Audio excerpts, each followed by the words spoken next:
Oh, bakit para kang nakakita ng multo dyan? Muntik na po akong atakihin sa puso dahil sa inyo.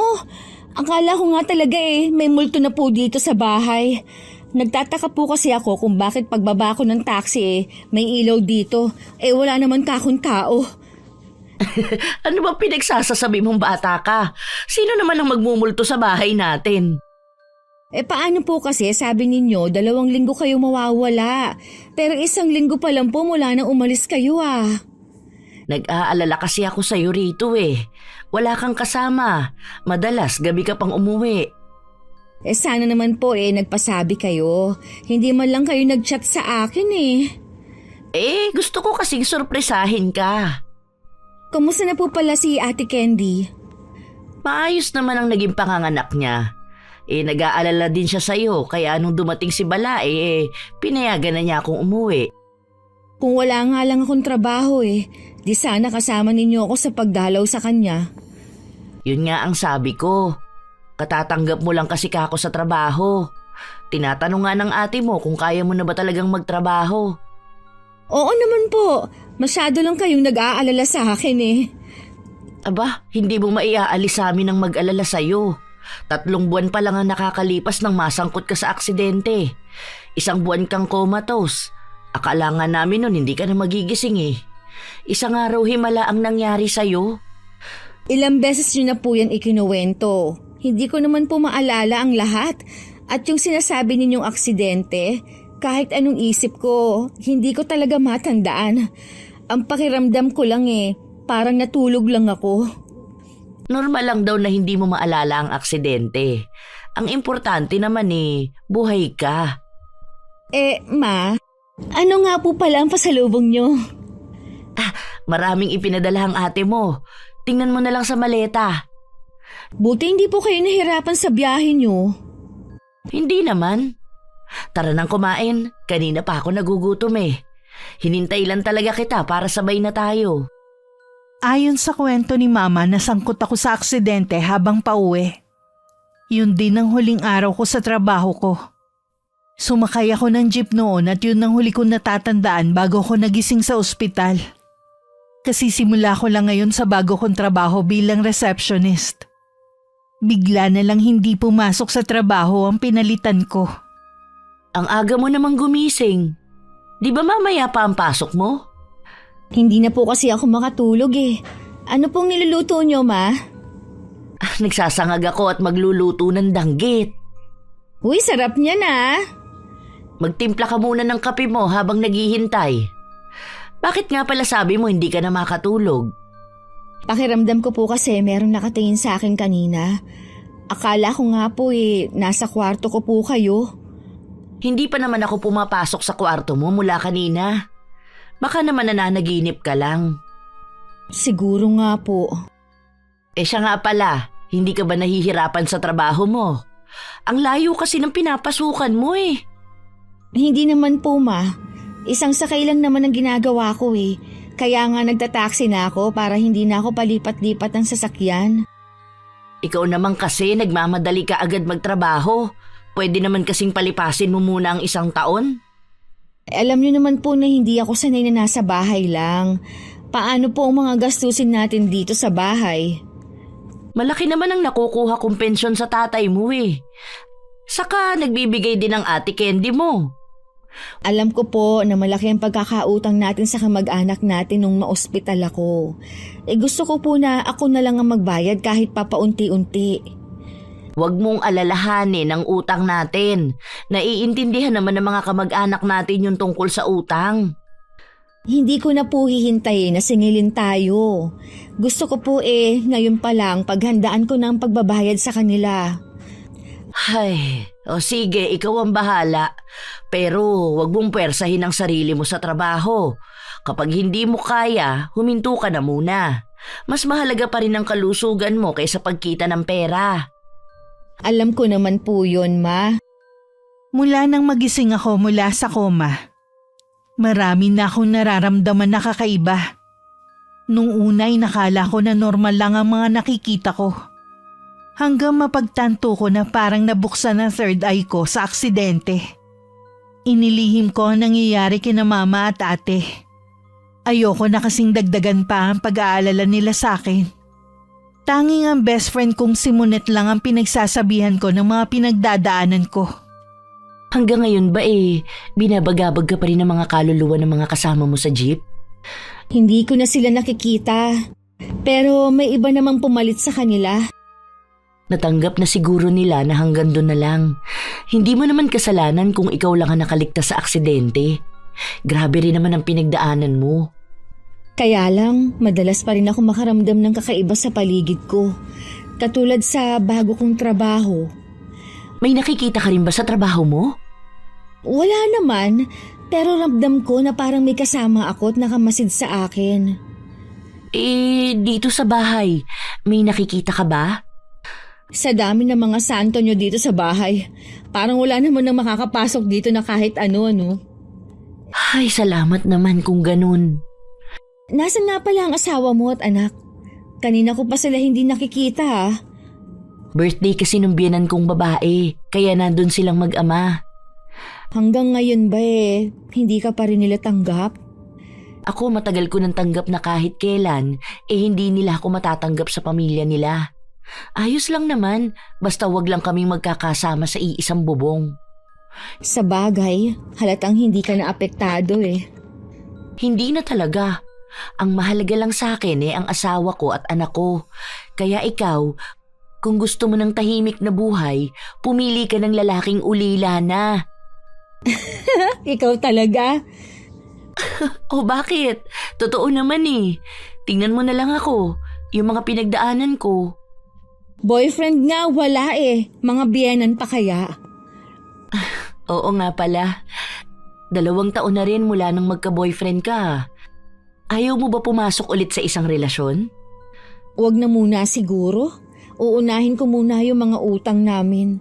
Alam mo naman na malaki ang nagastos ni na mama at ate dahil sa pagkaka-aksidente ko Sa bagay, mahirap nga yung may obligasyon pa. Tsaka, iniisip ko nga rin ang nangyayari sa akin. Pakiramdam ko, maaapektuhan na rin ang pamumuhay ko kung lagi akong nakakaramdam ng kakaiba sa paligid ko. Oo nga, mahirap nga ang ganyan. Kung ako siguro ang nasa kalagayan mo, malamang naloka na ako. Mabuti na lang malakas ang loob mo. Ayoko rin kasi na makahalata si mama, kaya pilit akong kumikilos ng normal. Magpatingin ka kaya sa doktor? Naisip ko na rin yan, pero nag-aalangan ako. Baka kasi mapagkamalan akong baliw. Sa bagay nga, mag-iisip din ako ng paraan kung paano kita matutulungan. Salamat ha. Yung nakikinig ka lang sa mga daing ko malaking bagay na yun sa akin. Magkaibigan tayo. Natural lang na damayan kita sa panahon na naguguluhan ka. Ganyan ka rin naman sa akin O paano? Uuwi na ako. Ingat ka ha, kahit ba malapit lang sa inyo. Chat ka lang sa akin kapag may kailangan ka. Habang naglalakad ako pa uwi, ramdam ko na parang may sumusunod sa akin. Paglingon ko, wala namang tao. Binilisan ko na lang ang paglalakad ko. Hanggang makarating ako sa bahay namin. Nang akmang isasara ko na ang pinto, nakita ko sa labas ng gate namin ng isang babae. Parang pamilyar sa akin ang suot niya. Bigla ko nakaramdam ng palalamig kaya mabilis ko nang sinara ang pinto. Parang yung suot niyang uniform. Kapareho ng sinusuot ko. Sino kaya siya? Oh, nandyan ka na pala Iha. Kumusta ang pagpunta mo kina Monet? Okay naman po. Nagkwentuhan lang naman kami. Bakit parang namumutla ka dyan? Masama ba ang pakiramdam mo? Ayos lang po ako. Tumakbo po kasi ako pa uwi Baka napagod lang ako. Bakit ka naman tumakbo? May humahabol ba sa'yo? Wala po. Sinubukan ko lang po na tumakbo kung kaya ko pa. Akala ko naman kung napano ka na Ma, meron po kasing babae sa labas. Hindi ko po kilala. Baka kayo, alam niyo kung sino siya. Ha? Bakit hindi mo pa tinanong? Masilip nga kung sino. Nandito na kasi ako sa loob nang makita ko siya Wala naman Baka naman umalis na nung hindi mo siya pansinin. Ano bang itsura? Hindi ko po masyadong mamukaan pero halos kaedad ko lang po siguro siya. Baka isa lang sa mga tenant sa kabila. Halos mga kaidaran mo mga umuupa dyan eh. Baka nga po. Sige ma, papasok muna ako sa kwarto. Aayusin ko rin ang uniform ko para bukas. O sige, tatawagin na lang kita kapag maghahapunan na tayo. Habang natutulog ako, bigla na lang ako nagising sa gitna ng gabi. Napatingin ako sa may pinto. Nagtaka ako kung bakit nalipat doon ang uniform ko. Samantalang isinabit ko yung sa may bintana. Akmang tatayo ako pero hindi ko naman maigalaw ang katawan ko. Hindi ko rin maalis ang paningin ko sa may pinto. Hanggang nagkaroon ng paa, kamay at mahabang buhok ang uniform. Huli na mapagtanto kong tao pala yun na nakatingin sa akin. Lucy! Lucy! Gumising ka! Ha? Ma? Ano pong ginagawa niyo rito? Narinig kasi kitang sumisigaw kaya napatakbo ko rito. Ano bang napanaginipan mo? Hindi ko na po maalala, ma. Anong oras na po ba? 3:00 pasado pa lang. Heto, inumin mo muna tong tubig mo rito. Salamat po. Pakiramdam ko nga uhaw na uhaw ako. Mabuti lagi kang may tubig dito sa lamisita mo. Alam niyo naman po na uhawin ako kaya talagang lagi akong may tubig sa kwarto ko. Matulog ka ulit, maaga pa naman. Babantayan kita. Hindi na po ako makakatulog. Babangon na lang po ako. Sa sala na lang po ako maghihintay ng oras. Ang mabuti pa sasamahan na lang kita.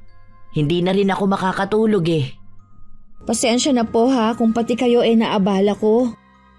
Naku, huwag mo isipin na abala ka. Lagi ka bang nananaginip ng masama? Ngayon lang po, ma. Ipagtitimpla na lang kita ng gatas. Siguro bawasan mo muna ang pag-inom mo ng kape. Mahirap naman po yun. Lalo't antukin pa naman ako. Kape po talaga ang nagpapagising sa akin. Hindi ko naman sinabi na huwag ka nang iinom. Bawasan mo lang. Minsan kasi nakakailang timpla ka. Tsaka po, wala namang kinalaman ng kape sa panaginip ko. Wala nga, pero napansin ko nagiging nervyosa ka naman. Sige na nga po, babawasan ko na. Sa umaga na lang po ako magkakape. Saka sa trabaho, iwasan mo na rin ha. Kahit wala sa mood magtrabaho, pinilit ko pa rin pumasok. Habang tumatagal kasi nagugustuhan ko na ang trabaho ko. Kahit konti lang kami sa building na yon, mababait at madaling pakisamahan ng mga katrabaho ko. Hindi katulad sa dati kong inalisan. Maliban pa doon ako lang mag-isa sa pwesto ko. Pagkatapos ng lunch break may oras pa naman ako para mag-ayos. Kaya pumunta muna ako sa CR. Habang nasa loob ng isa sa mga cubicle narinig kong may pumasok. Paglabas ko wala namang tao. Nagkibit-balikat na lang ako at humarap sa salamin. Doon ko nakita ang isang babae na tila pamilyar sa akin. At pareho kami ng uniforme. Bago ka lang siguro dito Ngayon lang kasi kita nakita Gagamit ka ba ng salamin? Pasensya na. Heto tabi tayo. Hindi ka na tao. Patay ka na! Patay ka na! Ah! Hindi ko na namalayan ang mga sumunod na pangyayari. Basta ang huli ko naaalala ang maputlang mukha ng babae na nakatingin sa akin. Nagising na lang ako na nakahiga sa mahabang sofa. At nakapaligid sa akin na nag-aalala kong mga katrabaho. Nakita na lang daw nila ako na walang malay sa loob ng banyo. Nang tanungin nila ako kung kaya ko pang magtrabaho, agad na akong tumayo. Oo naman, kaya ko magtrabaho. Nahilo lang talaga ako kanina. Pasensya na kung naabala ko kayo ha. Babalik na ako sa pwesto ko. Salamat ulit sa inyo.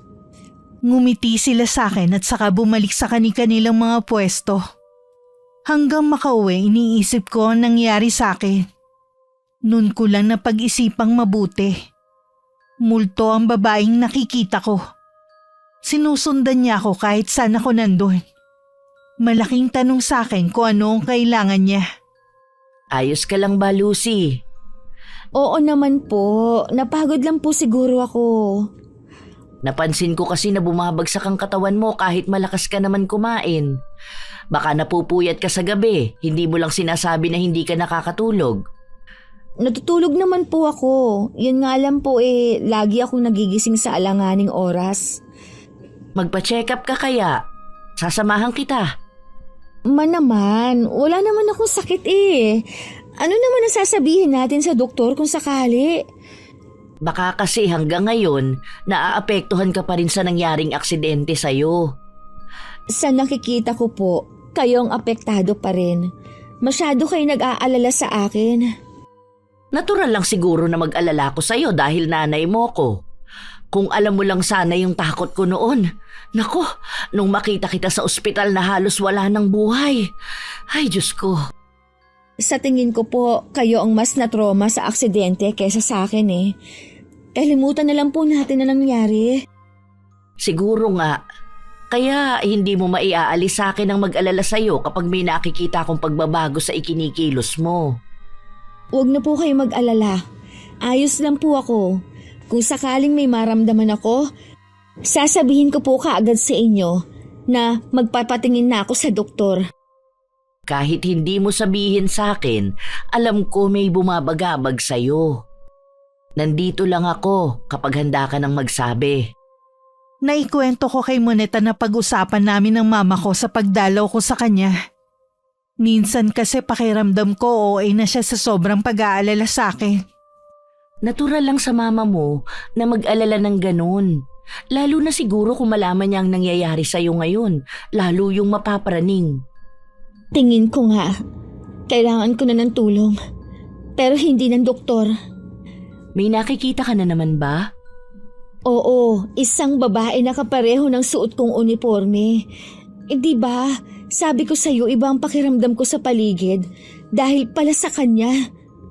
Sino nga kaya ang babaeng yun? Bakit kaya siya nagpapakita sa'yo? Hindi ko alam pero nararamdaman ko na meron siyang gustong sabihin sa akin. Kung kapareho ng uniforme mo ang suot niya, malamang dati siyang nagtatrabaho sa kumpanyang pinapasukan mo ngayon. Doon ka mag-umpisang mag-imbestiga. Kung ganon, hindi ko muna itutuloy ang plano kong pag-resign. Ha? Balak mo na palang mag-resign? Sana, dahil sa nangyari sa akin sa trabaho. Palagay ko, magpapakita siya ulit sa akin eh. Ayoko namang isipin ng mga katrabaho ko na baka nababaliw na ako kapag nakita nila akong parang loka-loka. Hayaan mo kung anong gusto nilang isipin. Ang mahalaga ngayon, alamin mo kung sino ang babaeng yun. Tama ka. Tingin ko rin kahit umalis ako sa trabaho, hindi rin niya ako patatahimikin eh. Kaya nga kaya tama lang na tulungan mo na lang siya. Huwag kang matakot, nandito lang ako para tulungan ka. Salamat ha. Maaasahan ka talaga. Ngayon lang ako bumabawi sa'yo sa dami ng tulong na binigay mo sa akin noon. Hindi naman ako naniningil no. Natural na sa magkaibigan na magdamayan sa oras ng kagipitan. Huwag na nga natin pag-usapan ang mga nagawa natin sa isa't isa. Basta magkaibigan tayo. Sinunod ko ang payo sa akin ni Monet. Inalam ko sa pinapasukan ko ang tungkol sa babae. Hindi naman ako nahirapan lalo na nung makita ko ang litrato niya. Nasiguro kong yun ang babaeng nagpapakita sa akin. Ang bilis mo namang nalaman ng impormasyon tungkol sa multo na yun. Rosel Soriano pala ang pangalan niya. Kasing edad mo lang pala siya. Sa tingin ko, tinulungan na rin niya ako para malaman ko ang ilang impormasyon tungkol sa kanya. Siya ang pinalitan ko. Sabi ng mga katrabaho ko, bigla na lang daw hindi pumasok si Rosel. 1 linggo na daw ang nakakalipas nang pumunta ang live-in partner nito at hinahanap siya. Ilang beses pa nga daw nagpunta ang lalaki doon. Nakakaawa na nga daw eh. Alam mo ba kung saan nakatira yung live-in partner ni Rosel? Oo, nakuha ko rin ang address. Kapag wala akong pasok, pupuntahan ko siya. Sabihan mo lang ako ha, sasamahan kita. Baka naman maabala lang kita. Ayoko na mag-isip ng hindi maganda ang asawa mo. Hindi ka abala sa akin. Saka para matapos na rin ang problema mo. Saka walang pakialam ang asawa ko sa mga ginagawa ko, no? Iniisip ko nga kung sino kaya ang pumatay kay Rosel. Baka makakuha tayo ng clue kapag nakipagkita tayo sa kinakasama niya. Oo nga, gusto ko na rin matapos na ang problema kong ito. Hindi na rin kasi ako makatulog. Magdasal ka lang bago matulog. Hawakan mo rin sa kamay mo ang rosaryo mo para hindi makalapit sa iyo ang kaluluwa ng babae. Gagawin ko yung sinabi mo. Baka makatulong nga sa akin. Halos gabi-gabi na kasi siyang dumadalaw sa akin eh. Baka kapag nagkataon, hindi ko na mapigilan ng mama na dalhin ako sa doktor. Ganun na nga lang talaga ang gagawin ng mama mo. Kilala naman natin si tita kapag nag-aalala. Swerte nyo na nga ng ate mo sa kanya eh. Oo nga pala, maaga ka nga pala na ulila sa ina. Ganun talaga ang buhay, hindi lahat pinapalad. Basta yung bilin ko ha, huwag mong kalilimutan bago ka matulog. Sinunod ko lahat ng sinabi ni Monet pero hindi tumalabang mga yun. Naisip ko baka dahil hindi ganun kalalim ang pananampalataya ko. Yung pakiramdam na gising ako pero hindi ko naman maigalaw ang katawan ko. Dinig ko rin ultimo tunog ng orasan sa dingding. Ilang sandali pa sa gilid ng mga mata ko. Nakita kong palapit ang babae hanggang tumayo siya sa tabi ko. Gusto kong pumikit at sumigaw pero hindi ko magawa. Lucy! Gising! Binabangungot ka na naman! Ma? Ano pong ginagawa niyo dito? Narinig ko kasing sumigaw ka. Kanina pa kita ginigising pero hindi ka magising-gising. Mabuti na lang kiniliti ko ang talampakan mo. Ang sama lang po ng panaginip ko. Ang mabuti pa, tuwing gabi sa kwarto ko na lang ikaw matulog para nababantayan kita. Huwag na po ma, hindi naman na ako bata para tumabi pa sa inyo eh. Nag-aalala lang naman ako sa iyo eh. Paano kung hindi ka magising? Baka mamaya mapasukan na lang kitang malamig na bangkay dito sa kwarto mo. Hindi po mangyayari yon ma. Ayos lang po ako. Anong ayos lang? Halos gabi-gabi ka na lang nga nananaginip ng masama eh. Anong oras na po ba? Naririnig ko na kasi ang tilaok ng manok ng kapitbahay eh. 4:00 na. Kung ayaw mong matulog sa kwarto ko, ako na lang ang matutulog dito sa kwarto mo. Paano po tayo magkakasya sa higaan ko? Single bed lang to. Pwede naman ako maglatag dito sa sahig. Pero ma... Huwag ka nang tumutol. Bilang mama mo, alam kong makakabuti para sa'yo. Parang panaginip lang naman po ang nangyayari sa akin eh.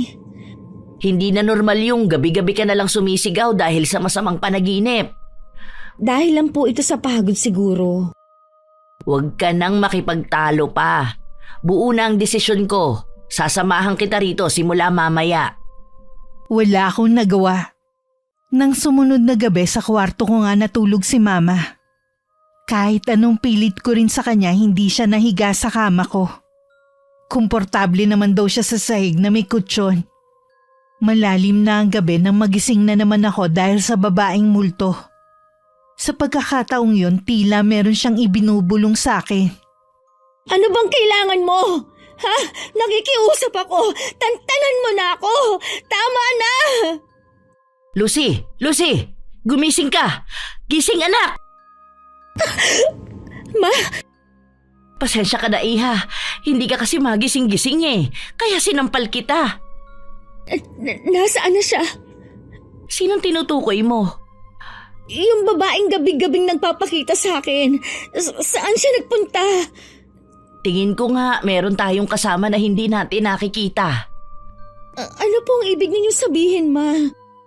Mula kasi kaninang pagpasok ko rito, kinikilabutan na ako. Pakiwari ko din iba yung lamig dito sa kwarto mo. Ang mabuti pa kaya, pabendisyon na natin itong kwarto mo. Lagi na lang akong ginagambala ng babaeng multo na yon. Nakakakita ka ng multo? Dahil po sa aksidenteng nabuksan ng third eye. Bakit ngayon mo lang sinabi sa akin? Sorry, ma. Ayoko na po kasi mag-alala pa kayo.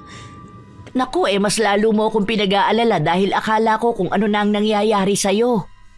Iniisip ko rin po kasi na baka hindi kayo maniwala sa akin. Ilang buwan na po akong nahihirapan sa sitwasyon ko. Hahanap tayo ng solusyon para maipasara natin yung third eye mo. Ma, tingin ko po, gusto ng babaeng multo na tulungan ko siya na mabigyan ng katarungan. Ha? Paano mo naman gagawin yan? Kung pupunta tayo sa pulis, baka hindi ka paniwalaan. Hindi po ako magsusuplong. Hinahanap po kasi siya ng kinakasama niya. Baka gusto niyang tulungan ko siya na maiparating na wala na siya. Kaya po pupuntahan po namin ni Monet ang bahay ng kinakasama niya. Paano ba nagkaroon ng koneksyon sa'yo ang multo na yun? Siya po yung receptionist na pinalitan ko. Sabi ng mga katrabaho ko, bigla na lang daw siyang hindi pumasok sa trabaho. Kawawa naman. Siguro hindi matahimik ang kanyang kaluluwa. Kaya nga po tutulungan ko siya para matahimik na rin po ako. Sigurado ka ba sa plano mong tulungan ng multo na yon? Baka kasi ikapahamak mo lang ang gagawin mo. Sigurado po ako, Ma. Kasama ko naman po si Monet kaya lumalakas ang loob ko. Baka may iba pang paraan na matulungan ng babaeng yun nang hindi mo kailangang masangkot. Sa akin po siya nagpapakita, kaya po alam ko na ako lang ang makakatulong sa kanya. Sige, hindi na kita pipigilan pa, pero mag-iingat ka. Multo ang gustong humingi ng tulong sa'yo. Opo, Ma, alam ko po. Ang pagtulong naman po ay para sa lahat. Oo nga. Kaya lang kasi Ay, sa bagay, kasama mo naman si Monet. Alam ko na hindi kanya pababayaan. Nagpatawag ng pari si Mama para mabindisyonan ng buong bahay at ang kwarto ko. Kinabukasan naman day off ko. Pinuntahan namin ni Monet ang address kung saan dating nakatira si Rosel. Isang matangkad at mistisuhing lalaki ang nagbukas ng pinto. Nagtatakang tingin ang ipinukol niya sa amin. Sino kayo? Anong kailangan nyo? Mga kaibigan kami ni Rosel. Mga kaibigan? Kilala ko lahat ng kaibigan ni Rosel. Ngayon ko lang kayo nakita. Bago lang niya kaming mga kaibigan bago siya nawala. Ako nga pala si Lucy at siya naman si Monet. Ganun ba? Pasok muna kayo. Pasensya na kung makalat ang bahay Wala kasi akong oras para maglinis. Lagi kasi akong wala. Teka, kukuha ko kayo na maiinom. Hindi, huwag na. Katatapos lang naman namin magmerienda. Paano nyo nga pala nakilala si Rosel? Hindi niya kasi kayo nababanggit Magkasama kami sa trabaho. Mabait naman siya kaya nakapalagayan namin agad ang isa't isa. Ako na lang din ang nagpakilala sa kanya kay Monet. Bago lang kaming magkakaibigan ng... Kaya pala pareho kayo ng uniforme. May balita ka na ba sa kanya? Wala pa rin hanggang ngayon. Kaya nga ako laging umaalis para mag-follow up sa kaso niya. Inireport mo rin pala sa pulis ang pagkawala niya. Oo, kaya lang hanggang ngayon hindi pa rin siya nahahanap. Parang nakukulitan na nga ang pulis na may hawak sa kaso niya sa pagpapabalik-balik ko. Sa tingin mo kaya, nasaan na siya ngayon? Sabi ng pulis na kausap ko, posible daw na patay na si Rosel. Para daw kasing naglahong parang bula ang kinakasama ko. Pero hindi ako naniniwala. Alam ko, buhay pa ang mahal ko. Hindi ako susuko hanggat hindi ko siya nakikita. Araw-araw ko siyang hahanapin sa iba't ibang lugar. Magbabaka sakali na baka may nakakita sa kanya. Oliver, paano kung talagang patay na nga si Rosel? Hindi pa siya patay. Alam ko nasa ibang lugar lang siya. Baka nagpapalamig lang. Pero hindi siya patay. Alam ko na mahirap tanggapin, pero posible yun. Hanggat walang katawan niya, hindi ako maniniwala na patay na siya. Hahanapin ko siya kahit saang sulok ng Pilipinas. Kaya ko lang kasi nasabi dahil mismong mga pulis ang nagsasabi din na posibleng patay na nga siya. Marami pa kaming pangarap ni Rosel. Hindi pwede na wala na siya. Mas matatanggap ko pa kung iniwan na lang niya ako dahil meron na siyang iba. kesa sa sinasabi niyo. Naiintindihan kita na mahirap tanggapin ang bagay na ito. Kaya lang, kailangan mo rin na maging handa. Hanggat walang katawan, hindi ako maniniwala. Hihintayin ko ang pagbabalik niya at hahanapin ko pa rin siya araw-araw. Hindi ka namin pipigilan sa gusto mong gawin. Sana, maging handa ka lang. Umuwi kami ni Monet na parehong mabigat ang dibdib. Awang-awa kasi kami sa lalaki. Kitang-kita namin kung gaano niya kamahal si Rosel. Hindi na tuloy ako nakapagsalita kanina para sabihing nagpapakita sa akin ng babae. Anong gagawin natin? Mukhang hindi rin siya maniniwala kahit sabihin natin na patay na si Rosel. Lalo kung sasabihin pa natin na kaya natin alam dahil nagpapakita sa iyo ang multo niya.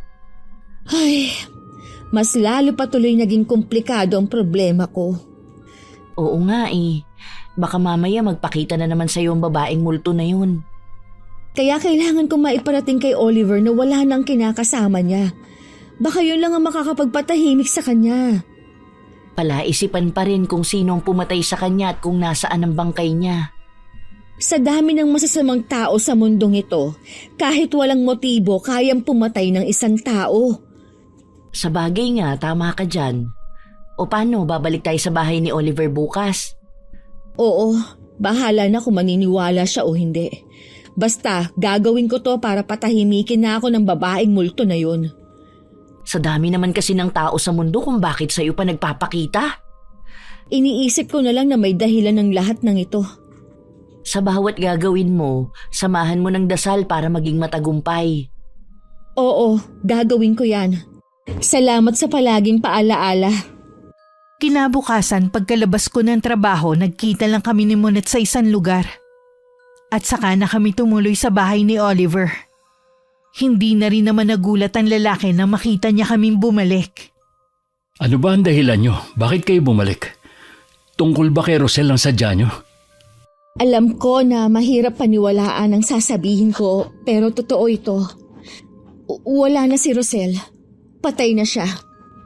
Ano bang kalukuhan to, ha? May pruweba ba kayo sa mga sinasabi niyo? Nagpapakita sa akin ang kaluluwa ni Rosel. Kahit saan ako pumunta, sinusundan niya ako. Hindi rin niya ako pinapatulog. Umalis na kayo bago pa ako tumawag ng pulis. Pwede bang hayaan mo muna magpaliwanag ang kaibigan ko, ha? Akala ko ba gusto mong malaman ang nangyari sa mahal mo? Pwes, ito na ang mga sagot sa mga tanong mo kung nasan si Rosel. O sige, magsalita ka. Sabihin mo sa akin lahat ng nalalaman mo.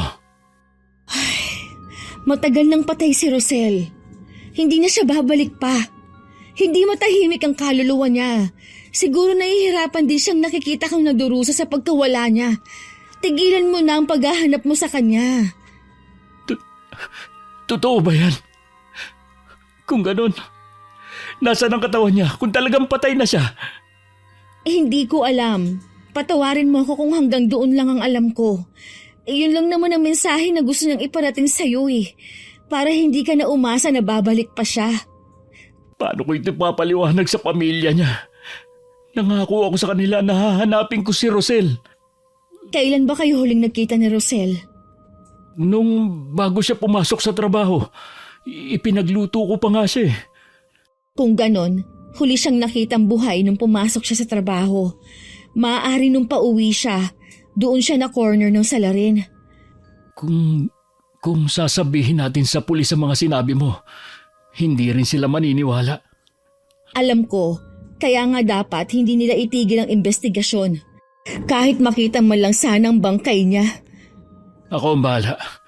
Kung kinakailangan, araw-araw akong pupunta sa police station. Gagawin ko.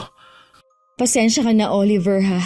Alam kong masakit tanggapin pero mahihirapan din kasi siya kung hindi ko sasabihin sa'yo.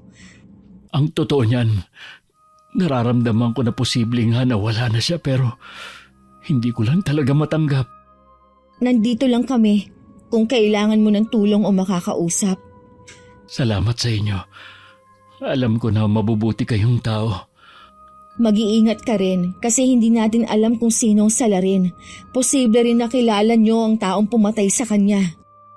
Titignan ko rin ang mga gamit niya.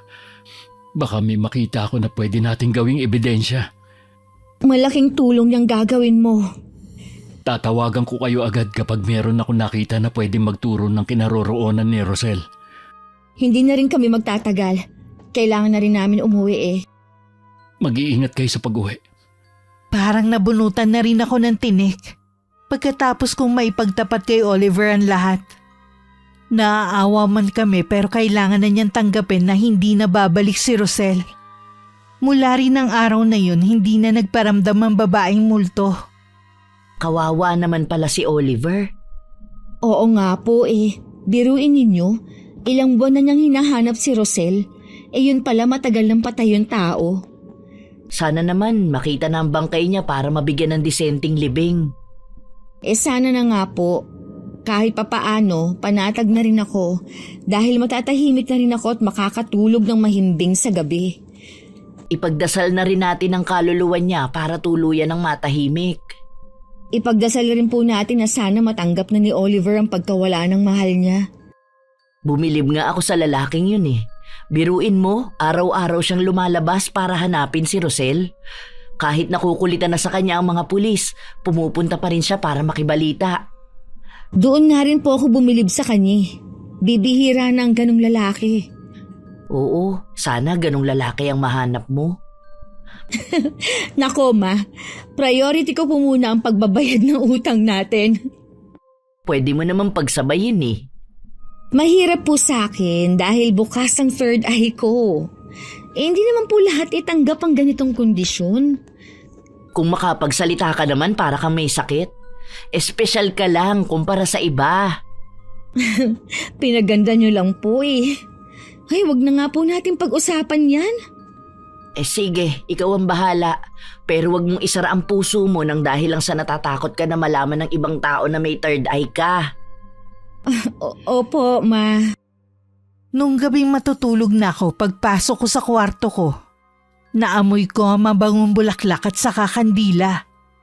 Dahil sa pag-aakalang si Mama lang ang pumasok, nagkibit-balikat na lang ako. Nakadilat pa ang mga mata ko ng mga oras na yun. Nang bigla na lang nagpakita sa akin si Rosel na umiiyak habang naliligo sa sariling dugo. Bigla akong napabangon mula sa pagkakahiga. Rosel, ginawa ko ng gusto mo. Sinabi ko na kay Oliver na patay ka na. Ano pa ba ang kailangan mo, ha? Sabihin mo, para matulungan kita. Rosel? Rosel, nasan ka? Sabihin mo sa akin kung sinong pumatay sa'yo. Tinangka akong tumayo pero bigla na naman nanigas ang katawan ko. Hindi na naman ako makagalaw. Kinakapos na rin ako ng paghinga na parang nalulunod. Lucy! Lucy, gising! Lucy! Ma? Hindi pa rin pumatahimik si Rosel. Hindi ko na alam ang gagawin ko. Hindi kaya gusto niyang humingi ng tulong sa'yo para mahanap ang taong pumatay sa kanya? Siguro nga po, kaya ginugulo na naman niya ako. Kailangan mong maging matapang ngayon dahil sigurado na magpapakita ulit siya sa'yo. Siya lang mismo makakapagturo kung sinong pumatay sa kanya. Oo, kaya kapag nagpakita siya, tanungin mo kung sino ang pumatay sa kanya. Opo, ma. Tatanungin ko siya. Kung talagang gusto niyang mabigyan ng katarungan na nangyari sa kanya, kailangan niyang makipagtulungan. Sige na, matulog ka pa. Babantayan na lang kita. Hindi na rin po ako makakatulog nito eh. Hihintayin ko na lang po na mag-umaga. Kung ganun sa sala na lang tayo maghintay. Parang bumigat na naman kasi ang kwarto na to. Dahil nandito lang siya sa paligid. Hindi na nga siya nananakit, pero papatayin naman niya tayo sa nerbiyos. Halika na, tumayo ka na dyan sa higaan. Ayaw na sana ni Mama na pumasok pa ako sa trabaho ng araw na yun. Pero ako lang ang nagpumilit. Baka kasi may malaman pa ako tungkol kay Rosel. Pero maliban sa masipag sa trabaho at magaling makisama, wala na akong nalaman pa sa mga katrabaho ko. Bago umuwi ng hapon, pumunta muna ako sa CR. Kapapasok ko pa lang nang biglang nagpatay-sindi ang ilaw. Imbis na matakot, tumingin pa ako sa salamin sa harapan ko. Mula doon lumitaw ang imahe ni Rosel. Wala namang lumalabas na boses sa kanya pero naiintindihan ko ang buka ng bibig niya. Oo, Rosel. Handa kitang tulungan. Gusto mo bang mabigyan ng hustisya ang pagkamatay mo? Sabihin mo sa akin, sino ang pumatay sa'yo? Ano ang pangalan niya?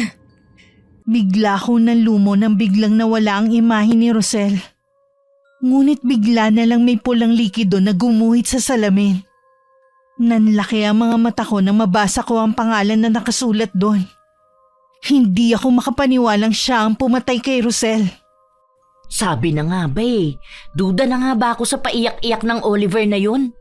Awang-awa pa naman tayo sa kanya. Peke naman pala siya. Nang mabasa kong sinulat ni Rosel sa salamin, hindi ako makapaniwala. Si Oliver mismo ang pumatay sa kanya. Siguro, para nga naman hindi siya mapaghinalaan na may kinalaman sa pagkawala ni Rosel. Nagkunwari na lang siya na hinahanap niya ang pobre. Ang galing umarte ng hinayupak. Kahit alam na natin kung sino ang pumatay kay Rosel, wala naman tayong ebidensya. Hindi rin natin siya mapapakulong. Kailangan si Oliver mismo ang umamin sa mga pulis. Kailangan natin siyang kumbinsihin. Nararamdaman ko naman na mahal niya si Rosel. Baka hindi naman niya talaga sinasadya na mapatay ang kasintahan. Ibig mong sabihin makikipagkita tayo sa kanya? Naku, baka mamaya tayo naman ang isunod niya. Hindi tayo dun sa bahay niya pupunta. Iba ang pakiramdam ko sa bahay na yon. Palagay ko, naroon lang ang bangkay ni Rosel. Nakakakilabot naman yun. 2 beses pa naman tayo nagpunta sa bahay niya. Desidido na ako na mabigyan ng hustisya si Rosel kaya lahat gagawin ko. Magkasama natin yan gagawin. Kahit na hindi ko personal nakakilala si Rosel, naaawa pa rin ako sa kanya. Kinabukasan tinawagan ko si Oliver para makipagkita sa amin. Nauna lang kami ng ilang minuto ni Monet sa tagpuan. Humahangos naman na dumating ang lalaki. Parang pagod na pagod pa siya. Pasensya na kayo kung ngayon lang ako ha. May ginawa pa kasi ako sa bahay. May ilan lang akong iniligpit na gamit. Mga gamit ba ni Rosel? Oo. Ngayong wala na siya, minabuti ko na lang na itago na lang ang mga gamit niya. Nalulungkot lang kasi ako makita mga ngayon. Bakit nga pala gusto niyo na dito magkita? Hindi na lang sa bahay. Hindi na ako magpapaligoy-ligoy pa, Oliver. Bakit mo pinatay si Rosel? Ha? Ano bang sinasabi mo, Lucy? Hindi kita maintindihan. Mismong si Rosel ang nagsabi sa akin na ikaw ang pumatay sa kanya. Imposible naman ang sinasabi mo. Kahit kailan, hindi na nakakapagsalita ang patay. Maaari nga. Pero sinulat niya ang pangalan mo sa salamin nang tanungin ko siya kung sino ang pumatay sa kanya. Sa tingin mo may maniniwala sa'yo? Ha? Kung talagang mahal mo si Rosel, aaminin mo ang kasalanan mo. Hindi nga akong pumatay sa kanya. Huwag mo akong pinagbibintangan. Huwag ka nang magsinungaling pa. Maawa ka naman kay Rosel at sa pamilyang naulila niya. Saan mo tinatago ang katawan niya? Mabuti pa magpatingin ka sa doktor. Mukhang malala na yung sayad mo. Ikaw ang may sayad, hindi si Lucy. May matino ba naman na papatayin ang kinakasama? Hindi nga akong pumatay sa kanya. Kung hindi niyo ako titigilan, irereklamo ko kayo sa mga pulis. Sige, mabuti pa nga para lumabas na ang katotohanan. Pareho nga yata kayo siraulo eh. Diyan na nga kayo. Inaksayan niyo lang ang oras ko sa pagpunta rito. Hoy, bumalik ka rito! Aminin mo munang ikaw ang pumatay kay Rosel. Hayaan mo na siya. Kahit alam na natin ang totoo, hindi natin siya pwedeng pilitin. Kung hindi siya aamin sa ginawa niyang krimen, paano mabibigyan ng katarungan ng pagkamatay ni Rosel? Baka makonsensya din siya sa ginawa niya. Kung noon nga hindi siya nakonsensya, ngayon pa kaya? Takot lang noon na makulong. Ang mabuti pa, umuwi na muna tayo. Para kasing bigla akong napagod eh. Samantala ng mga oras na yun nanginginig naman sa matinding takot si Oliver. Pagdating sa bahay niya, kinuha niya agad ang gamot niya at saka uminom kahit walang tubig. Malaking tulong sa kanya yun para kumalma. Panira talaga ng plano magkaibigan na yon. Totoo nga kaya na nagpapakita ang multo ni Rosel sa kanila? Kalokohan. Kung totoong nagmumulto si Rosel, edi sana sa akin na muna siya nagpakita at ako ang minulto. Kahit anong mangyari, hindi niyo malalaman na akong pumatay kay Rosel.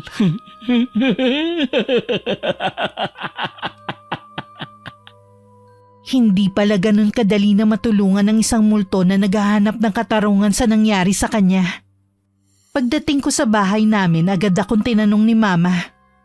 Oh, anong nangyari sa lakad din yung magkaibigan? Ayaw pong umamin ni Oliver sa ginawa niyang krimen. Hindi talaga yun aamin dahil ayaw makulong. Paano po mabibigyan ng hustisya ang pagkamatay ni Rosel? Hindi naman po ako pwedeng basta nalang pumunta ng police station, Ma. Walang maniniwala sa akin. Ipagdasal na lang natin na sana makonsensya ang Oliver na yon. Wala rin kasi ako maisip na paraan eh.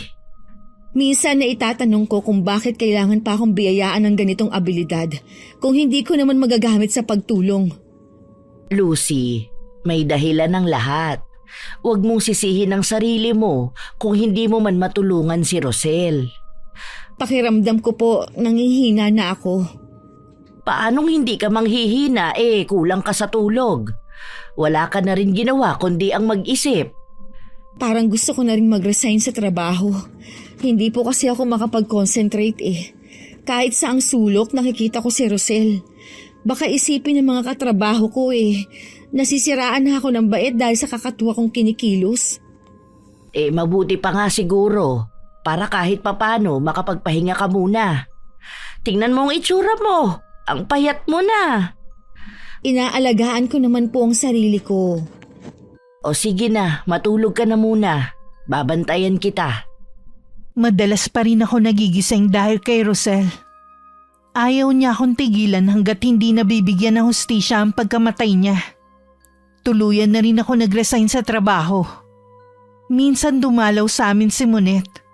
Matagal na rin kasi nung huli akong pumunta sa kanila. Anong nangyari sa'yo? Bakit butot balat ka na lang? Kumakain ka pa ba? Yan nga ang sabi ko sa kaibigan mo Ayaw naman magpadala sa doktor. Hindi naman po makakatulong ang doktor sa akin Ginugulo ka pa rin ba ni Rosel? Oo, kahit saan ko ipaling ang paningin ko, nandun siya. Dapat si Oliver ang minumulto niya at hindi ikaw. Sana nga. Kaya lang siguro, sarado ang third eye ni Oliver kaya sa akin siya nagpapakita. Kakausapin ko ulit siya. Baka sakaling mahabag na siya at umamin sa nagawa niyang krimen. Sabihan mo lang ako at sasamahan kita. Salamat sa iyo, Monet, dahil hindi mo pinababayaan ang anak ko. Oo naman po, tita. Para naman kami magkapatid ni Lucy Siya nga pala. Kung wala kang gagawin, dito ka nalang magtanghalian ha. Sige ba? Wala naman na mag-ama ko nasa kabilang bahay. May okasyon kasi doon. Hanggang ngayon ba hindi ka pa rin tanggap ng pamilya ng asawa mo? Naku po, hindi na po yun magbabago. Ayos lang naman po, nandyan naman po kayo Kayo na lang po ang itinuturing kong pamilya rito. Kung hindi ka kayang panindigan ng asawa mo, maigi pang iwan mo na lang siya. Ma! May anak kaya sila? Ano ngayon? Kaysa naman magtiis ang kaibigan mo sa sitwasyon na kinasasadlakan niya. Ang ibig ko lang pong sabihin, mahirap para kay Monet na makipaghiwalay dahil sa bata. Naku, wag na po natin pag-usapan ng bagay na yan. Baka po kayo pang mag-away. Pasensya ka na, Monet, ha? Hindi naman kami sa nakikialam. Nagmamalasakit lang ako dahil naaawa ako sa'yo. Ayos lang po yun. Naiintindihan ko naman po. Basta lagi mo lang tatandaan, nandito lang kami ng mama para sa'yo. Salamat sa inyo. Kahit papano nawawala ang pangungulila ko sa pamilya kong nasa probinsya. Kinabukasan kahit tutol si Monet na puntahan namin si Oliver sa kanila, pumayag pa rin siyang samahan ako. Kayo na naman? Talaga bang hindi niyo ako tatantanan? Nandito kami para makiusap ulit sa'yo. Hirap na si Rosel. Hindi rin niya ako tinitigilan. Hanggang ngayon, hindi pa rin matahimik ang kaluluwa niya. Wala akong aaminin dahil hindi ako ang pumatay sa kanya. Baka nga sinasabi niyo lang na patay na siya eh. Siguro kasabwat niyo siya sa pagtatago sa akin, no? Bakit naman siya magtatago sa'yo? May ginagawa ka ba sa kanya na hindi maganda nung nabubuhay pa siya? Wala akong ginagawa sa kanya. Mahal na mahal ko si Rosel. Kulang na nga lang, sambahin ko siya. Kung talagang mahal mo siya, pupunta ka sa pulis at aaminin mo ang nagawa mong krimen. Ang kulit mo rin eh, no? Sinabi nang hindi akong pumatay sa kanya. Umalis na kayo! Oliver, teka lang! Hayaan mo na siya. Baka mamaya tayo naman ang gawa niya ng masama. Paano kaya mapapasok ang bahay niya? Ano? Nasisiraan ka na ba? Delikado ang gusto mong gawin. Baka mamaya hindi ka na makalabas ng buhay. Kailangan natin ng ebidensya. Sa tingin ko, makikita natin yun sa bahay niya. Kapag pumalpak yung plano mo, sigurado na ikakapahamak mo pa. Baka imbis na si Oliver ang makulong, tayong dalawang mapupunta sa kulungan. Mabuti sana kung buhayin tayo ng lalaking yan kapag nahuli tayo. Desperada na ako kung paano matutulungan si Rosel. Alam ko naman yun. Mag-iisip tayo ng ibang paraan. Wag lang yan. Malalagay lang tayo sa alanganin eh. Isipin mo naman maliit pa ang anak ko. Kailangan niya pa ako, no? Pasensya ka na. Hindi ko naisip na may anak ka nga pala. Paano kaya siya nakakatulog ng mahimbing? Meron siyang pinatay. Wala nga kasi siyang puso. Kung meron ba papatayin niya ba ang babaeng mahal niya at magpapanggap pa? Hindi pa rin ako susuko hanggat hindi siya umaamin. Tara na, umuwi na muna tayo. Bago kami umalis, nahuli ko pang nakasilip si Oliver sa bintana. Agad niyang hinawi ang kortina nang makita niya akong nakatingin. Kahit anong mangyari, hindi ako aamin. Mahihirapan silang mapatunayan na ako nga ang pumatay. Wala silang makikitang ebidensya dahil ibinaon ko na kasama ni Rosel. Dahil wala na akong maisip na iba pang paraan, niyaya ko si Monet na pumunta kami sa police station para i-report ang nangyari. Nung una maayos pa ang pakikiharap sa amin. Pero nung ikwento kong nakakakita ako ng multo, dun na sila hindi naniwala at tinawanan pa kami. Sabi na sa'yo hindi tayo basta paniniwalaan eh. Mabuti nga pinaalis lang tayo at hindi ikinulong. Pasensya ka na ha. Muntik ka patuloy madamay ng dahil sa akin. Ayos lang yun. Sabi ko nga, kasama mo ko lagi. Hindi pwede na basta nalang kita pabayaan. Si Mama, nagbabalak na naman pabendisyon na ng bahay. Baka sakali daw na umalis na si Rosel. Di ba ginawa na yun ni tita noon? Hindi naman niya napaalis ang multo. Yun nga ang sabi ko. Susubukan daw niya kesa naman daw sa hindi kami matahimik.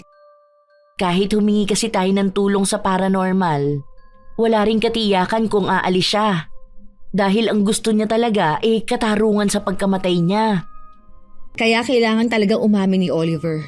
Yun lang ang tanging solusyon para manahimik na siya. Ipaalam kaya natin sa pamilya ni Rosel. Tanging si Oliver lang ang nakakaalam kung saan nakatira ang pamilya ni Rosel. Hindi rin kasi alam ng mga naging katrabaho niya kung saan ang probinsya niya. Sa tingin ko, ipagpasa Diyos na lang natin at ipaubaya sa mga pulis na naghahanap kay Rosel. Naisip ko, bakit hindi ka muna umalis sa bahay niyo? Saan naman ako pupunta? Bakit hindi ka muna magbakasyon sa ate mo? Matagal na niya kayo pinapapunta doon, di ba? Pagkakataon mo na to para makalayo. Pag-iisipan ko muna. Huwag mo nang pag-isipan pa. Wala na talaga akong naiisip na solusyon sa problema mo eh. Pero nasa iyo naman yun kung susundin mo. Pag-uwi ko sa bahay, agad kong sinabi kay Mama ang suggestion ni Monet. Parang nagustuhan naman niya yun. Gusto ko ang ideya ni Monet. Siguradong matutuwa din ang kapatid mo kung magbabakasyon tayo sa kanila. Nakukonsensya po ako kung aalis ako. Hindi mo kailangang makaramdam ng ganyan. Ginawa mo naman ang lahat para matulungan si Rosel. Tao ka lang. May hangganan din ang kakayanan mo kahit pa sabihin na bukas ang third eye mo. Sigurado po ba na hindi niya ako masusundan sa bahay ni Ate Candy? Malalaman natin. Ang importante ngayon makalayo ka muna sa bahay na ito. Sige po ma, doon muna tayo kay ate. Tatawagan ko na ang kapatid mo. Sigurado na matutuwa yun. Okay lang po kaya na walang tao dito sa bahay natin? Makikisuyo na lang ako sa kapitbahay natin. Mabait naman itong nasa kabila eh. Sa bagay nga. Ha? Ayan na naman ang amoy. Anong amoy? Amoy bulaklak po at kandila. Naghahalo ang amoy nila. Ha? Wala naman ako naaamoy ah. Alam ko po nasa paligid lang si Rosel. Mukhang hindi niya gustong gagawin natin na pag-alis. Ginawa naman natin lahat para matulungan siya. Na kay Oliver na ang huling desisyon. Rosel, alam kong nakikinig ka sa akin. Alam kong nahihirapan ka na. Pero sana maunawaan mo ko. Naniniwala ako na balang araw, makakamit mo rin ang hustisya. Lagi naming ipinagdarasal na sana matauhan na si Oliver at magtapat na siya sa mga pulis. Nawala ng amoy. Pero alam kong nasa paligid lang siya. Pareho kami ni Mama na nakaramdam ng malamig na hangin sa paligid. Nag-usal na lang ng panalangin si Mama. Hanggang mawala ang pakiramdam na parang meron pa kaming ibang kasama. Kinabukasan umalis na rin kami. Gaya ng inaasahan, tuwang-tuwa si ate. Ayos naman ang lugar, pero hindi pa rin ako matahimik. Dama ko pa rin kasi ang presensya ni Rosel. Napapansin pala ni Mama ang pagkabalisa ko. Alam ko may bumabagabag sa'yo. Kahit ang kapatid mo napapansin na ang kakaibang ikinikilos mo. Hindi pa rin niya ako nilulubayan. Ha? Nandito si Rosel? Opo. Parang mauuna pa yata akong masiraan ng bait kaysa mabigyan siya ng hustisya eh. Huwag mong sabihin yan. Magpakatatag ka anak. Hahanap tayo ng solusyon. Lumapit kaya tayo sa albularyo. Ano naman ang may tutulong ng albularyo sa atin, Ma? Subukan lang natin. Wala namang mawawala eh. Sige po. Saan naman tayo hahanap ng albularyo? Nabanggit ng ate mo na meron daw magaling na manggagamot dito. Hindi lang daw siya manggagamot. Isa din siyang mangkukulam. Sana nga matulungan niya tayo. Pupuntahan agad natin siya. Sa pagtanong-tanong namin natuntun namin ang bahay ni Caliroy. Nasa dulo ng baryo ang tinitirhan niya. Ayon sa napagtanungan namin, nanggagamot daw ang matandang lalaki. Pero kilala siya sa pangungula. Hindi pa man kami kumakatok ni Mama, bumukas na ang pinto. At iniluwa ang isang matandang lalaki na bulag ang isang mata. Magandang araw po sa inyo, Caliroy. Tuloy kayo. Alam ko na ang sadya nyo. Alam niyo na po? Parating pa lang kayo eh. Alam ko na. Maupo muna kayo dyan. Magpapausok lang ako sa paligid. Hindi ko kasi gusto na merong kaluluwa na umaaligid sa bahay ko. Alam po niya ang tungkol kay Rosel. Sabi ko na sa'yo magaling siya. Kita mo nga, alam na niya agad ang sadya natin. Sana maitaboy na niya ng tuluyan ang kaluluwa ni Rosel. Haya na si Caliroy. Hindi pa niya nakikita ang liwanag kaya hindi pa siya makatawid. At isa pa, hindi pa siya handang iwan ng mundong ito. Tingin niya dahil sa nakikita mo siya, ikaw ang magiging susi para makatawid siya. Pinatay po siya ng kinakasama niya. Kaya lang po, ayaw umamin ng lalaki sa ginawa niyang krimen. Hanggang ngayon po ginugulo ako ng multo. Hindi ka niya titigilan kahit saan ka magpunta. Alam niya kasi ikaw lang ang makakapagbigay ng hustisya sa kanyang pagkamatay. Tulungan niyo po ako, Caliroy. Lahat na nagpupunta rito tinutulungan ko. Pero ang sa iyo ang pinakamahirap na kaso. Ikaw pa lang ang lumapit sa akin na dahil sa multong problema. Caliroy, Nagsimula lang naman po ang problema ng anak ko mula nang mabuksan ng third eye niya. Pwede kayang maisara yun? Pwede nating subukan, pero kailangan bukal sa kalooban ng anak mo at handa siya. Gusto ko po sanang tulungan muna si Rosel bago ko tuluyang ipasara ang third eye ko. Pero anak, lahat nga ginawa mo na eh. Maawa ka naman sa sarili mo. May naiisip po ako na isa pang paraan para kusang umamin si Oliver. Alam ko pong matutulungan tayo ni Caliroy. Anong naiisip mong paraan, iha? Gusto kong ipakulam si Oliver. Pahirapan siya hanggang siya na mismo ang sumuko at umamin. Maganda ang naisip mo. Kaya lang anak, masama ang magpakulam ng kapwa. Ito na lang po ang naiisip ko na paraan. Oo nga, kaya lang...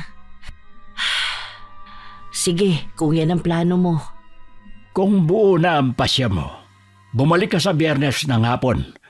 Dala ng kanyang litrato at buong pangalan. Bakit po sa Biyernes pa? Dahil ganoong araw malakas ang aking kapangyarihan. Sige po, babalik na lang po kami sa Biyernes. Ngayon pa lang po nagpapasalamat na ako sa inyo. Gumana ang pakiramdam ko na makauwi kami. Pero ramdam ko pa rin ang presensya ni Rosel sa paligid. Humingi naman ako ng tulong kay Monet kung paano makukuhanan ng litrato si Oliver. Kahit ang kaibigan ko nagulat sa plano ko pero sumang-ayon din naman siya. Habang nag-iisip si Monet kung paano makakalapit kay Oliver, bigla naman itong sumulpot sa harapan ng bahay nila. Anong ginagawa mo rito? Galing ako sa bahay ng kaibigan mo. Wala siya sa kanila. Nandito ba siya? Nasa bakasyon ng kaibigan ko dahil sa sobrang stress. Dahil sa ginawa ninyo, pinuntahan ako ng mga pulis sa bahay ko. Pinaghihinalaan nila na may kinalaman ako sa pagkawala ni Rosel. Talaga? Tama lang dahil totoo naman na may kinalaman ka sa pagkawala ng kinakasama mo eh. Ilang beses ko bang sasabihin na wala akong alam sa nangyari sa kanya? Hanggang kailan mo paninindigan ang kasinungalingan mo ha? Hindi ako nagsisinungaling. Kayo itong gumagawa ng kwento para siraan ako. Sana nga laliman pa ng mga pulis ang pag-iimbestiga sa'yo para lumabas ang katotohanan. Pwes, wala silang malalaman. Hinalughog na nila ang buong bahay ko at wala silang nakuhang ebidensya. Wala silang nakita na magpapatunay na ako ang pumatay kay Rosel. Kaya tumigil na kayong magkaibigan sa panggugulo sa akin. Aamin ka rin balang araw. Ikaw mismo ang magsusuko ng sarili mo sa mga pulis. Hindi mangyayari yan kahit kailan. Itaga mo sa bato. Tignan lang natin. Bago makalayo si Oliver, nakuhanan na siya ni Monet ng litrato. Agad niya yung pinasa sa akin. Medyo malabo lang pero pwede na yun. Naku buti hindi sinaktan si Monet. Hindi naman po. Mabuti na rin yun para makuhanan siya ng litrato ni Monet. Ngayon mararanasan niya ang bagsik ng kulam na nararapat sa kanya. Kulang pa nga po ang mararanasan niya sa ginawa niya kay Rosel. Buhay ang kinuha niya. Dapat lang, buhay rin ang maging kapalit. Maiba nga pala ko. Bago magtanong sa'yo ang ate mo ha. Nalaman niya kasi na galing tayo kay Caliroy. Sabi ko kasi may sakit ka at nagpapagamot. Ako na po ang bahala kapag tinanong niya ako. Naniwala naman siya sa sinabi ko dahil mukha ka naman talagang may sakit. Ayoko na kasing mag-alala pa siya. Ayoko rin naman po lalo't nag-aalaga pa siya ng baby niya. Konting tiis na lang, maaayos din ang problema mo. Alam ko po na malapit nang matapos ang problema ko. Pagkatapos po nito, mahaharap ko na rin sa wakas ang sarili kong buhay. Dumating ang araw ng Biyernes. Gusto pa sana ni Mama na samahan ako pero inatake siya ng rayuma niya. Kaya ako na lang ang nagpunta sa bahay ni Caliroy. Hindi mo yata kasama ang nanay mo. Sinumpong po kasi ng rayuma niya, kaya hindi ko na po pinasama. Dala mo ba ang mga kailangan ko? Opo, dala ko na po lahat. Pinapauna ko na sa iyo, iha. Hindi biro ang magpakulam ng tao. Maaring bumalik ito sa iyo. Handa naman po ako sa pwedeng mangyari. Ang gusto ko lang po, mabigyan ng hustisya si Rosel. Akin ang litrato ng lalaking yun. Isulat mo rin sa papel na ito ang buong pangalan niya. Anong klaseng kulang po ba ang gagawin ninyo sa kanya? Bibigyan ko siya ng matinding karamdaman. Ipapasok ko din sa kanyang isipan na karma yun sa kanyang ginawang krimen. Hindi siya makakatulog sa gabi. Matapos basahin ni Caleroy ang pangalang nakasulat sa papel, humarap na siya sa parang altar na may bungo ng kung anong hayop. At may 3 itim na kandila pang nakasindi sa ibabaw nito. Umusal na rin siya ng mga salitang Latin na tanging siya lang ang nakakaalam. Pagkatapos ng 2 linggong bakasyon, umuwi na rin kami ni Mama sa bahay namin. Agad kong tinawagan si Monet para pumunta sa amin. Mukhang hiyang sa'yo ang pagbabakasyon mo ha. Namiss ko kayo ni tita. Sabi ko nga sa kanya, ayaw pa nga kami pauwiin ng ate niya pero siyang mapilit na umuwi na. Sabi ko nga sa kanya, ayaw pa nga kaming pauwiin ng ate niya pero siyang mapilit na umuwi na. Yun palang sinabi mo na pagkulam kay Oliver, tumalab na kaya yun sa kanya? Hindi ko alam pero sabi ni Caleroy, matinding sakit daw ang dadanasin niya. Ultimo pagtulog, mahihirapan siya. Paano kaya natin malalaman? Hindi naman tayo pwedeng pumunta ron. Baka magkahinala pa ang lalaking yun. May palagay ako na siya mismo ang tatawag sa atin. Tama na muna yung kwentuhan tungkol sa taong yun. Hali kayo, magmerienda muna tayo. Ito nga pala ang mga pasalubong namin sa iyo, Monet. Naku, salamat po. Nag-abala pa po talaga kayo. Siyempre naman, para ka na rin naming kapamilya. Ang dami naman po nito. Masyado po talaga kayong galante sa pagbibigay ng pasalubong. Sa'yo lang naman dahil kaibigan ka ni Lucy. O siya, bago pa tayo magkaiyakan kainin na muna natin ang hinanda ni Mama na merienda. Habang masayang nag-uusap sina Mama at Monet, hindi ko maiwasang mapalingon sa kwarto na bahagyang nakaawang ang pinto. Alam ko nandun na naman si Rosel. Kinabukasan tanghali na nasa higaan pa rin ako. Nang tumunog ang cellphone ko, sinagot ko yun nang hindi tinitingnan kung sinong tumatawag. Napabalikwas ako ng bangon nang marinig na si Oliver pala ang nasa kabilang linya. Humihingi siya ng tulong. Pinuntahan ko lang si Monet at saka na kami umalis. Salamat naman at pinuntahan mo ako. Bakit ikaw lang? Nasaan si Monet? Pumunta siya sa police station. Di ba sabi mo gusto mo nang sumuko? Oo. Mahigit 1 linggo na akong binabagabag ng konsensya ko dahil sa ginawa ko. Karma na siguro nangyari sa akin. Ano bang nangyari sa'yo? Bakit puno ka ng sugat sa katawan? Ang bilis nang ikinabagsak ng katawan mo. Kulang pa ito sa ginawa ko kay Rosel. Tama lang sa akin na magdusa sa karamdaman na kahit ang doktor, hindi alam kung ano. Sabihin mo sa akin, paano mo pinatay si Rosel? Hindi ko naman sinasadya Paniwala ka, hindi ko sinasadya na patayin siya. Nagdilim lang talaga ang paningin ko. May pinag-awayan ba kayo? Oo. Gusto niyang makipaghiwalay sa akin. Nung una, ayaw pa niyang aminin na meron na siyang iba pero sa bandang huli, umamin na rin siya na may iba na siyang gusto at balak na nila magsama. Paano mo siya pinatay? Paulit-ulit kong inuntog ang ulo niya sa pader. Saka lang ako natauhan nang hindi na siya gumagalaw. Nasaan ang katawan niya? Ibinaong ko sa lupa. Naging pataba ang kanyang katawan. Sa likod, yung maraming bulaklak, naroon siya. Kung talagang mahal mo siya, hindi mo siya magagawang saktan, lalo na't patayin. Maniwala ka sa akin. Yun ang unang beses na nasaktan ko siya. Trinato ko siyang parang reyna. Niayaw ko siyang padapuan ng lamok. Kulang na lang, subuan ko siya habang kumakain. Ako rin nagpaaral sa kanya sa kolehiyo. Kahit may sarili akong pangarap, isinantabi ko yun para sa kanya. Tapos, may nakilala lang siya na masigit sa akin.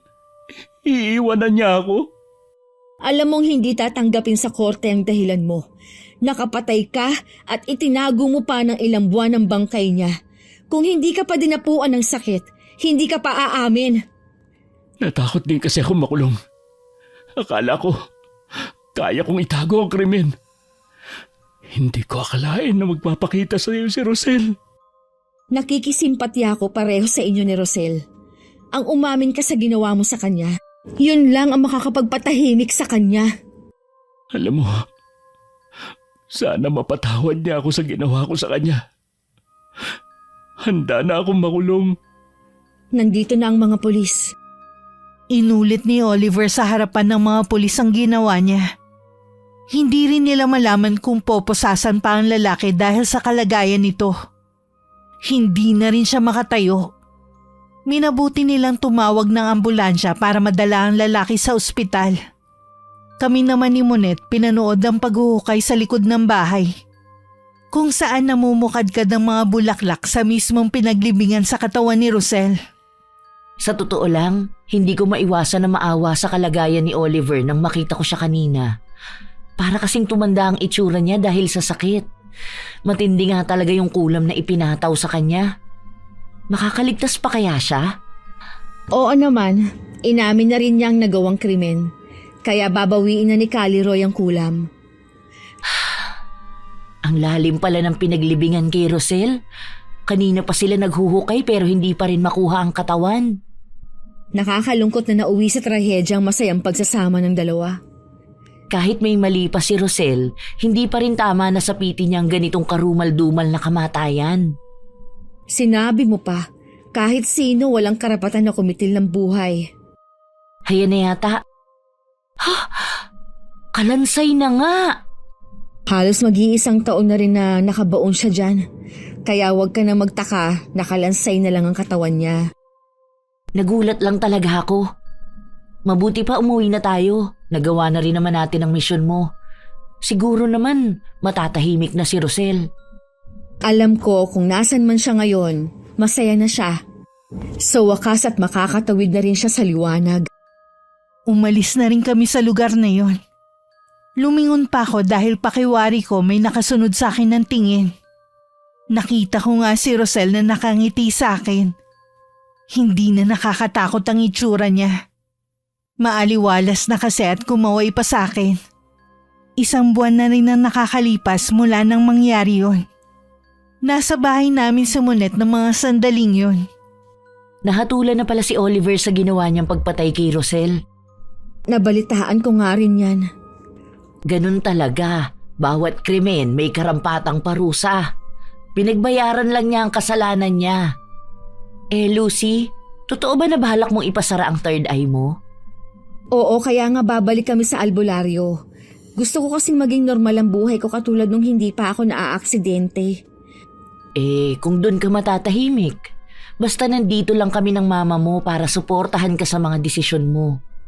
Gusto ko na rin kasing mag-apply ng trabaho para sa mga obligasyon kong naiwan. Kailan ang balak ninyong pag-uwi? Sa makalawa na, babalik din naman agad kami dito. Gusto ka sana namin isama para makita mo naman ang lugar nila Candy. Oo nga, ang ganda doon. Naku, sa susunod na lang siguro. Ingat na lang kayo sa biyahe. Hihintayin ko na lang kayo rito. Nang makabalik kami agad kong pinuntahan si Caliroy. Parang inaasahan naman niya ang pagdating ko.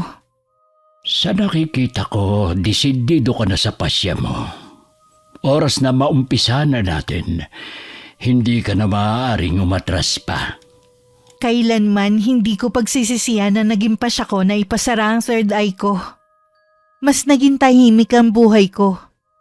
At sa kasalukuyan, masaya ako sa bago kong trabaho. Wakas,